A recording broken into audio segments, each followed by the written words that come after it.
lo tengo adentro de mi nariz, creo, en este momento. Pero del otro lado está Darío Nicolás Becchetti, como todos los miércoles. Del otro lado, con una remera espectacular hoy. Efectivamente, mira, me voy a sacar un poquito más, me voy a poner un poquito más a la cámara para que se pueda ver. Muy buenos días, amigos y amigos. Muy buenos días, María Clara. Muy buenos días, Pablo Alberto. Muy buenos días, Facundo Rodrigo. Muy buenos días, Adrián César. Es una remera que se la pueden pedir en primor.ar. Buscan en Instagram primor.ar y ahí la pueden pedir. Excelente el Remeraza. chivo. Ahí estoy tratando de... Sí, O sea, está espectacular. Espectacular, Darío Nicolás Becchetti. Bueno, hoy no venimos solamente a mostrar remeras. No, efectivamente no. Vamos a hablar un poco de algunas novedades que nos dejó la campaña boliviana. La elección, recordemos, Bolivia fue este fin de semana a las urnas para elegir a su presidente en un balotaje. Rodrigo Paz fue el ganador, Tuto Quiroga fue el derrotado, pero hubo una serie de eventos, de cositas que sucedieron durante la campaña, entre agosto y octubre, que me parecieron interesantes para mencionar, sobre todo por lo traspolables que son algunos procesos a el resto de la región en general y a Argentina en particular.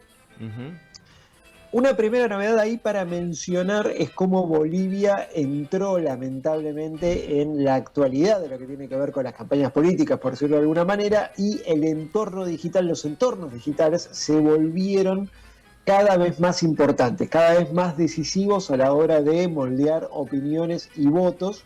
Y esto me parece que es interesante mencionarlo porque Bolivia venía funcionando en elecciones anteriores con una dinámica todavía más tradicional, más callejera, más si territorial, se quiere, digamos. Exactamente, más territorial, más de la pintada en el paredón, más del acto del candidato en un municipio, digamos, una lógica todavía más vieja escuela, si se quiere, en donde en esta elección ya se vio una novedad en esos términos, en entornos digitales que tomaron una referencia realmente importante.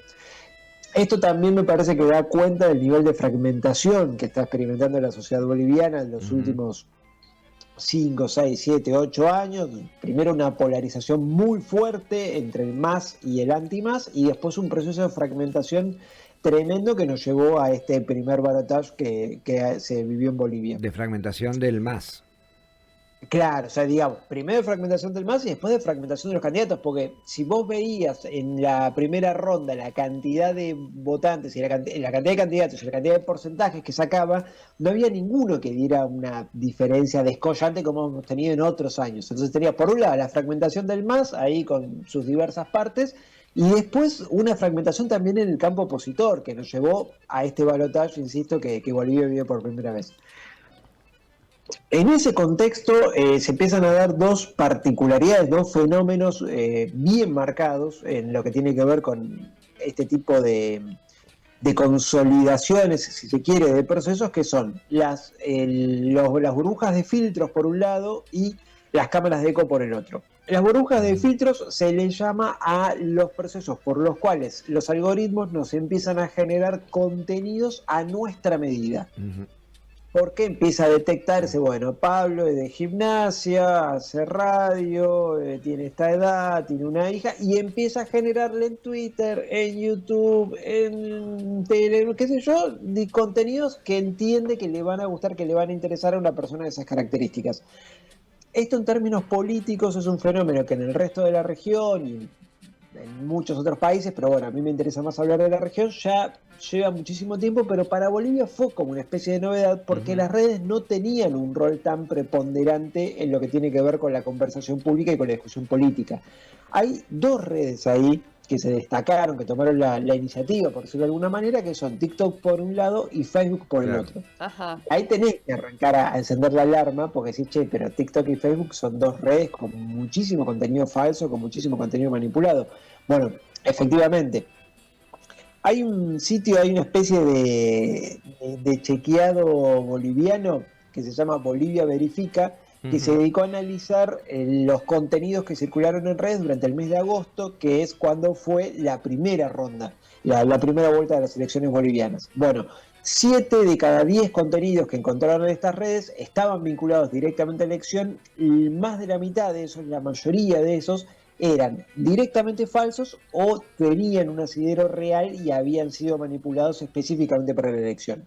Con lo que estamos hablando de una conversación bastante viciada, un aire bastante viciado, si tenés este nivel de desinformación tan grande. Yo había mencionado recién dos conceptos o dos aspectos para empezar a observar cómo había funcionado esta idea de segmentar algunas discusiones, y habíamos mencionado, por un lado, las burbujas de filtros, por el otro, las cámaras de eco. Las cámaras de eco se les llama a cuando uno empieza a generar conversación, diálogo, charla, todo lo que tiene que ver con hablar de política con personas que más o menos piensan como uno, y empiezan a generar una comunidad endogámica que se retroalimenta, digamos.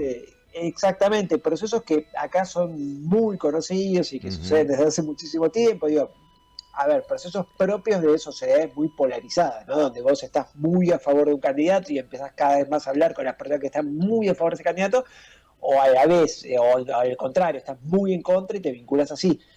Entonces, este fenómeno empezó a caracterizar un sujeto que, por un lado, abre el teléfono y empieza a tener una serie de contenidos que le dan la razón a lo que ella viene pensando, que viene a tener un sesgo de confirmación sobre esas ideas, que hay que votar a tal o no hay que votar a este otro. O porque que hay tal tal es problema. el demonio, más allá de que de a quién haya que Claro. votar. Tal no. Y cuando guarda el teléfono en el bolsillo y se pone, va a la verdulería y charla con su verdulero amigo y con los vecinos del barrio, empiezan a repetir más o menos lo mismo. Y empiezan a generarse círculos más endogámicos, más de microclima, que empiezan a hacer cada vez más complicada la conversación y el debate público. Esto que estoy describiendo es una realidad para nuestro país desde hace muchísimo tiempo. En Bolivia, si se quiere, es una novedad. Es la consolidación de un proceso que, por supuesto, ya lleva un par de años, pero que en esta campaña, en esta elección, emerge ya como un hecho muchísimo más fuerte, muchísimo más verificable. Hay un nuevo actor también que aparece en la discusión boliviana, que es el influencer. Ajá. Claro. Que acá lo venimos sufriendo desde hace muchísimo tiempo y que marca también un problema, porque digamos, no es que no había influencers en Bolivia, sí las había por supuesto, pero en esta campaña ya empezaron a aparecer datos sobre el rol que toman cada vez más decisivo, cada vez más importante a la hora de instalar ciertos ejes y ciertos debates. Ve La que, mayoría de los... Sí. perdón, pero me quedé con lo de las redes sociales que decías, TikTok y Facebook. Sí. Tiene que ver con las distintas franjas etarias que acá mismo, con las que acá las consumimos, digo, TikTok para jóvenes y Facebook para... Bien. También. Exactamente así. TikTok muy marcado para el público más joven y Facebook para el resto. Por ahí la diferencia siempre... es que Facebook nunca dejó de tener vigencia, como sucedió en otros lugares, desplazado por Instagram, desplazado por otras cosas, ¿no? Ahí mantiene su vigencia como... Totalmente, y esto es importante decirlo, por ahí nosotros lo tenemos a Facebook más en desuso, más en el pasado, más como alguna red vieja, por decirlo de algún modo. Facebook sigue siendo la red social más utilizada del mundo, la que mayor cantidad de usuarios tiene en el mundo, y ese título no lo perdió nunca estuvo amenazado.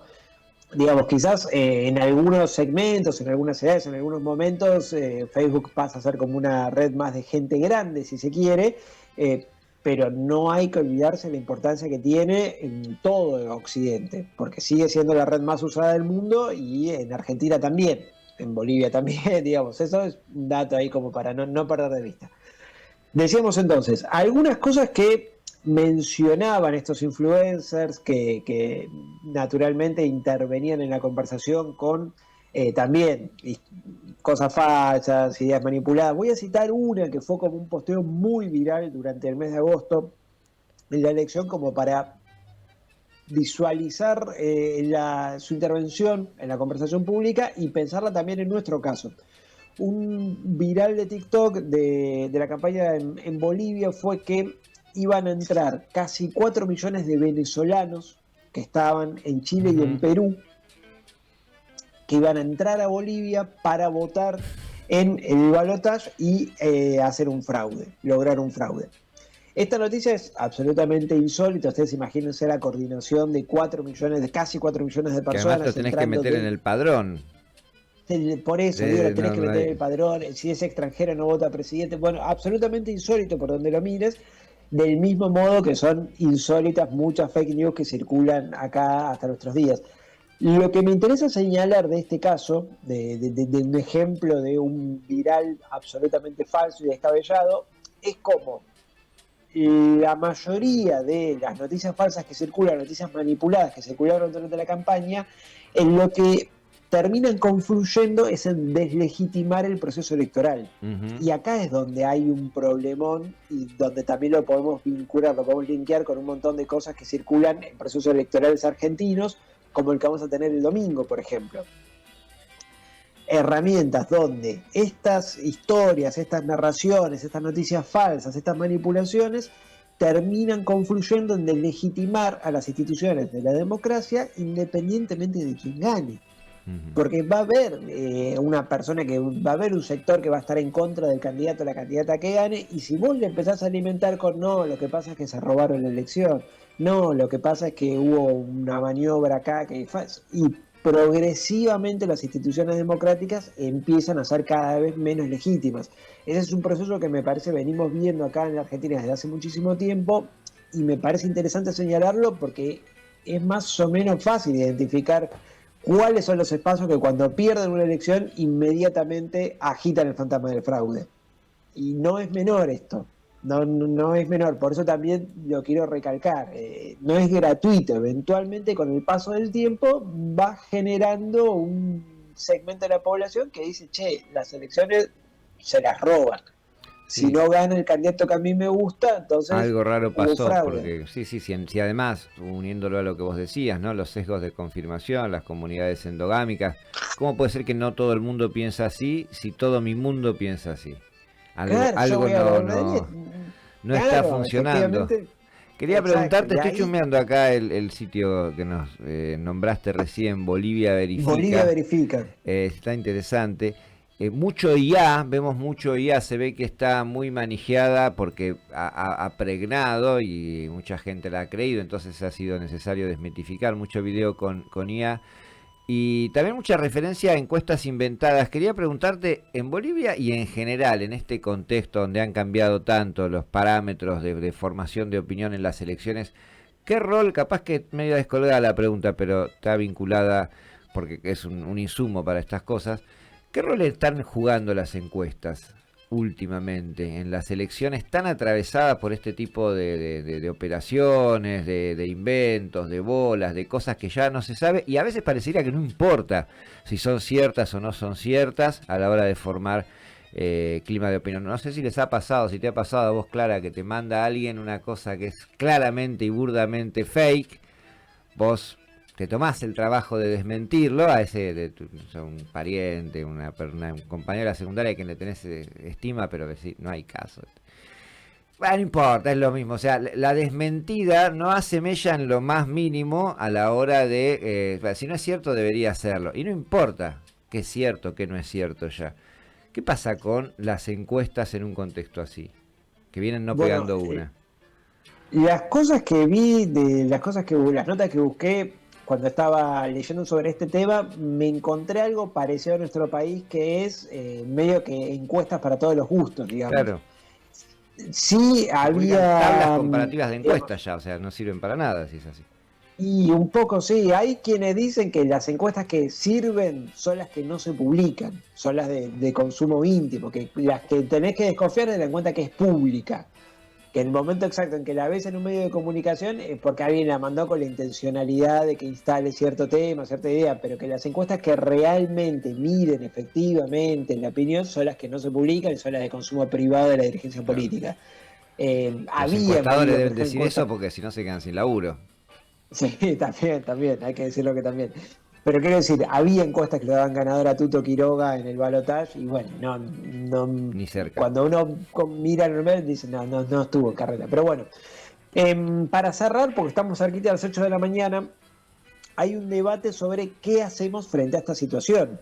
De qué manera se puede intervenir para tratar de revertir esto, donde tenemos una conversación pública cada vez más viciada, sesgos de confirmación que entorpecen muchísimo el debate, porque desde a nivel algoritmo hasta a nivel presencial se generan circuitos donde siempre uno confirma lo que ya pensaba. En todo caso, suma algún insumo nuevo, falso o real, pero suma algún insumo nuevo, pero es muy difícil discutir si uno parte de la base de inamovible que tiene razón y que está equivocado es el otro. Bueno, frente a estas situaciones hay algunos expertos que lo que están proponiendo es intervenir sobre los algoritmos y generar algún tipo de regulación que obliga a los algoritmos a ofrecernos una dieta informativa, por decirlo de alguna manera, que sea más variada, que no vaya únicamente a lo que el algoritmo entiende que nosotros queremos o que a nosotros nos gusta. Poder también tener alguna idea que se contraponga, que se debata. Es interesante. China, por ejemplo, está discutiendo la posibilidad de obligar a los influencers a que si quieren hablar de determinada temática tengan un título habilitante. Ajá, mira. Polemiquísimo. Pensemos, por ejemplo, en la demanda que le hizo el Colegio de Nutricionistas de La Plata a Santiago Maratea por ponerse a hablar de dietas. O sea, hay un problema realmente serio con el tema de personas que se ponen a hablar de determinadas temáticas amparadas o legitimadas en que tienen muchos seguidores. Y no me parece mal pensar alguna discusión al respecto. No sé si la solución es exigir Creo que un título. Lo del título, claro, cabe para cuestiones por ahí vinculadas a la salud, para algunas cosas muy específicas. Si empezás a exigir título habilitante. Y para historia, ¿no? Y para discutir de historia, no sé. No. Digo, no sé si es la solución, pero sí me parece interesante el debate. Aunque sea ponerlo en discusión, decir, bueno, hay un problema acá, ¿qué hacemos con esto? Y a partir de ahí sale, digamos, aunque sea para discutir, yo me parece que sea un pasito para adelante. Hay por último un ejercicio para hacer, que es lo que tenemos a mano todos nosotros, que es intentar desmarcarnos, intentar desvincularnos de estos algoritmos, intentar desmarcarnos de estos sesgos de confirmación, y es algo que también yo ya he propuesto en este espacio, que es hacer el ejercicio de leer y escuchar a personas con las cuales quizás uno no está tan de acuerdo o directamente sabe que no va a estar de acuerdo, pero aunque sea para hacer el ejercicio de discutir, para tratar de no encerrarnos nosotros mismos en este tipo de microclimas en los que el algoritmo nos va a encerrar, porque ya funcionan así todas las redes sociales, porque ya funcionan así la mayoría de las plataformas de información, la mayoría de los portales. Digo, progresivamente esta tendencia no va a ser más que profundizarse, y cada vez más las cosas que consumamos van a estar vinculadas por un algoritmo que ya va a tener una determinada información sobre nosotros y nuestros gustos y nuestros criterios y las cosas que nos interesan, y nos va a profundizar por ahí. Entonces, me parece importante, mientras se da esta discusión de qué hacemos, si hay que regular algoritmos, si hay que regular a los influencers, si hay que regular algunos contenidos, por lo menos hacer el ejercicio nosotros de tratar de dar los debates. No quedarnos siempre, no quedarnos siempre con esa idea que ya tenemos. Me quiero quedar con una cosita que dijiste vos al principio como otro factor, cuando nombrabas que a mayor fragmentación de la construcción social y de la territorialidad, mayor incidencia de las redes. Tal vez otra de las claves esté en recuperar los vínculos físicos, ¿no? Absolutamente. Relacionarse más en espacios físicos reales seguramente haga que lo que te llega a través del teléfono incida menos que si solamente te vinculás o mayormente te vinculás por ahí. Absolutamente, y también creo que es parte de un proceso despolarizador, si se quiere, poder también vincularte encontrarte con personas que por ahí no piensan exactamente como vos, y eso no las hace malvadas ni la razón de todos los males del país por sí mismo. La discusión, el debate, todo eso es parte de la convivencia democrática, de la vida democrática, pero me parece que si bajamos 2 cambios, probablemente la conversación salga mejor. Quiero citar antes de cerrar 2 fake news muy extendidas y muy repartidas, como para también hacer a la idea de que no es patrimonio de un solo espacio, no es patrimonio de una sola identidad política este tipo de prácticas, y que está bien que tener como una política activa de desterrarlas tanto las ajenas como las propias. Hay una que me encontré mucho esta semana que tiene que ver con el peronismo liberando a presos en pandemia. Es decir, pero es absolutamente insólito porque ningún ejecutivo tiene la facultad de encarcelar o liberar presos. Y sin embargo, ahí está y ahí circula y se usó mucho esta semana. Está bueno para empezar a decir, che, no, esto no es así. Hay otra por el lado del peronismo que es una foto que circula de Patricia Bullrich a principios de los 80s y donde se ha construido todo un mito sobre que era una conferencia de prensa que había dado la JP y que todas las personas que aparecen en esa fotografía habían desaparecido. La Sí, única la he que había visto. sobrevivido era Patricia Bullrich. Y esto es algo que uno puede encontrar en tuiteros peronistas hasta el día de hoy. La realidad marca es que es una foto de una conferencia de prensa que dan referentes juveniles de distintos espacios políticos. Patricia Bullrich efectivamente estaba por la JP, pero había distintos espacios.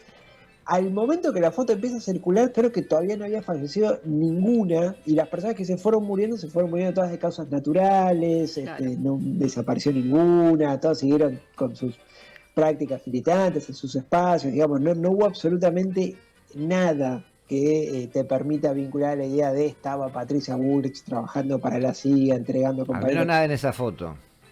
Al menos nada en esa foto, exactamente. Pues, Entonces, me parece que así como decir, así como propongo tratar de leer otras cosas, escuchar otras cosas, aunque sea para discutirlas, aunque sea para hacer ese ejercicio, también mantener el nivel de poder señalar una noticia cuando sabemos que efectivamente es falsa, por más que venga de nuestro espacio, de nuestra ujú. identidad, del circuito en el que nos sentimos más contenidos políticamente o lo que sea. Eh, Ponerle un freno a los algoritmos es tarea de absolutamente todos y eso nos incluye a cada uno de nosotros, amigos y amigas. Excelente, Beque. Muchas gracias, Como siempre. completísimo. Comunicación y Rosca pasó por de la mano de Darío Becchetti. Un gustazo poder tener este diálogo y pensar juntos sobre las cosas que nos pasan. Gracias, como siempre. Les mando un abrazo grande, amigos. Nos vemos la semana que viene. Un Hasta la semana saludo. que viene. Ahí pasaba nuestro compañero sobre llovido mojado, el rol de las redes en la elección boliviana, título de esta columna que nos acaba de compartir, y cerró con una serie de tips, de recomendaciones más que necesarias para sobrevivir en estos entornos tóxicos digitales que nos tocan habitar.